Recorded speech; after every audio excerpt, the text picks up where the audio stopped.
and my hope and prayer is that that word of mouth spreads, and that makes a difference for us as a business. I'm inspired because it feels to me like you're living out your values and fulfilling your purpose, and you've figured out a way to use your company to do that. The only reason to be in business for yourself is to do things the way you want to. And I will say I'm a bit of I'm stoic when it comes to certain things. Like, look, I want it to be a 5-star experience. And when it's not, I want to know about it. Right. So I've had clients call me and say, hey, this isn't right. I dive in and fix it. And then again, they become clients for life because it's not just a pass the buck along. Nobody's perfect. So for me, it's either a win or a learn. And that's the value we have with the entire team. The other thing about being a team that is so unique in this office is we all really work together, right? So when I worked in at a Century 21 or a KW, we were all in competition with each other. Nobody helped each other.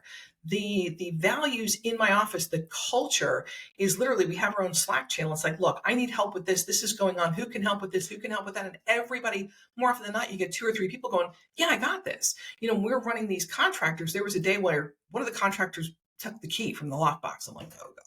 Right. And so my agents are running around and they're like, hey, I can grab a key and get it over there. Now, she didn't have to do that. There was no benefit except that Angela knows that we've always got her back, right? There was a point in time when her son was in a bad BMX accident. She had closings and clients and all sorts of things, and her child was airlifted. And I remember, like freaking out. We stepped in and took care of everything for her for as long as she needed, right? And she still got paid the way she normally gets paid, and everybody just pitched in. Like, that culture of giving is starts in our office and then radiates out to our clients and our vendors. Are you hiring? Absolutely. If you share those cultures, and that's the thing, it's funny.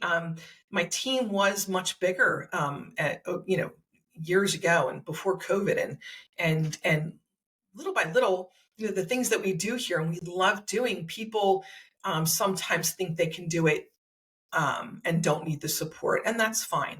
I call it a small but mighty team. My idea is each of my agents should be making killer money, doing at least 50 transactions a year, and they're netting, $300,000 a year.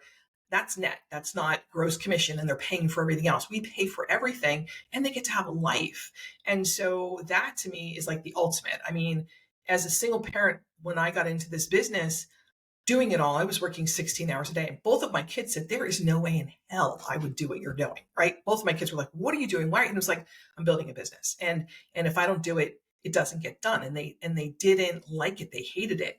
And then they started to see that I was creating a foundation and underpinnings that would stand the test of time. And that's why they're both now in the business, because I do get to have a life. They do get to see that. They saw it from the beginning and they saw how hard it was to start, but now they're the beneficiaries of that. And, and I hope and pray that they continue to run in that fashion. And I will tell you, both of my kids have, when people meet them and they're like, oh, that's your son, I get it. Because he's just so thoughtful and well-spoken and takes his time and makes sure he understands what it is we're looking for. We have some amazing, I just got a beautiful testimonial of someone who had worked with 6 other agents and they kept going, oh, no.